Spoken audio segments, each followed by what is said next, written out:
The Secret Garden, Chapter 21, Visitors.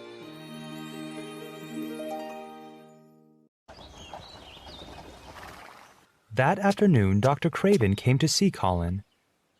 He always visited after a temper tantrum. Last night, Mary flew at Colin like a cat. Mrs. Medlock explained as she led the doctor upstairs. She stamped her feet and ordered him to stop screaming. Somehow, she startled him so that he stopped. And today, well, you won't believe your eyes. In Colin's room, he and Mary were talking and laughing over a book. But as soon as they noticed the adults, the two children grew silent. "I'm sorry to hear you're ill, my boy," said Dr. Craven. I'm much better now. I'm going out in my wheelchair soon, if the weather is good. I want some fresh air. Dr. Craven sat down next to him. "I thought you didn't like fresh air." I don't when I'm by myself, but Mary is coming with me. "And so is your nurse, of course."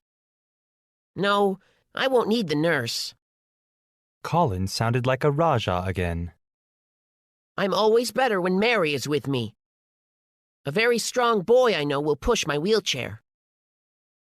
Dr. Craven felt alarmed for a moment. If Colin got well, then the doctor would lose all chance of inheriting Misselthwaite Manor. But Dr. Craven was not a bad man. He wouldn't let Colin run into danger. "This boy who's pushing you must be strong," said Dr. Craven. "and I must know something about him. Who is he?"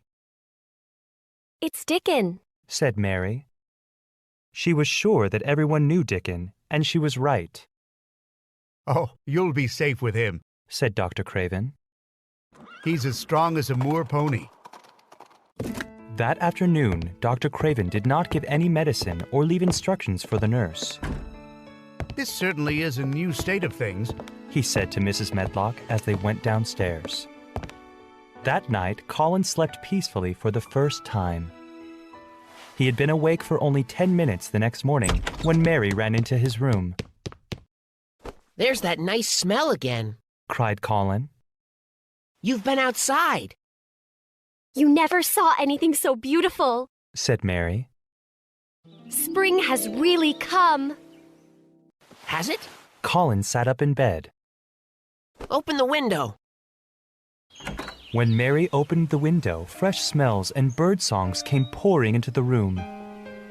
"Lie on your back and breathe deeply. That's what Dickon does." Colin did as he was told. He lay still and breathed in the fresh air while Mary described everything she had seen in the garden that morning.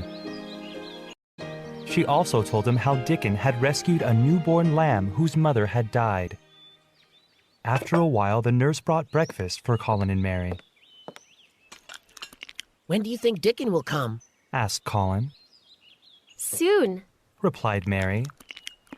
And in a few minutes, they heard a crow cawing. "That's Soot." Said Mary. "Listen, do you hear a tiny sound?" Oh, yes! Cried Colin. "That's the lamb. Dickon's coming." In a moment, Martha opened the door and announced, "If you please, sir, here's Dickon and his creatures." Dickon entered the room, wearing his nicest smile. The newborn lamb was in his arms, and the fox trotted by his side. Nut sat on one shoulder and Soot on the other.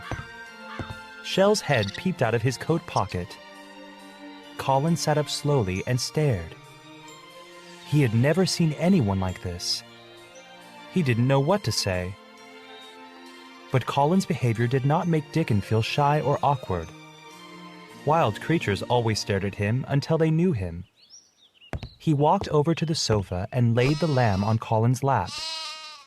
The lamb began to butt its head against Colin's side. What is it doing? Asked Colin. It wants its mother. I brought it to you a bit hungry because I knew you'd like to see it feed. Dickon knelt by the sofa and took a bottle out of his pocket. Colin watched in amazement. while Dickon fed the lamb and told them how he'd discovered it on the moor. I heard a weak cry, but couldn't find it.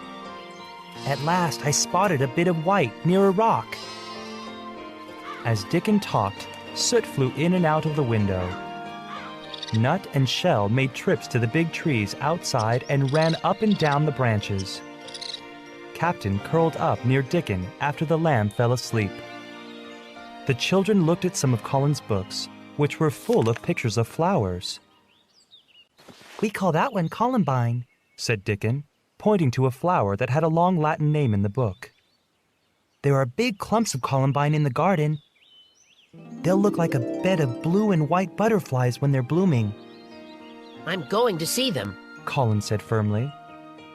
Mary nodded solemnly. Yes, yes, you are. She said.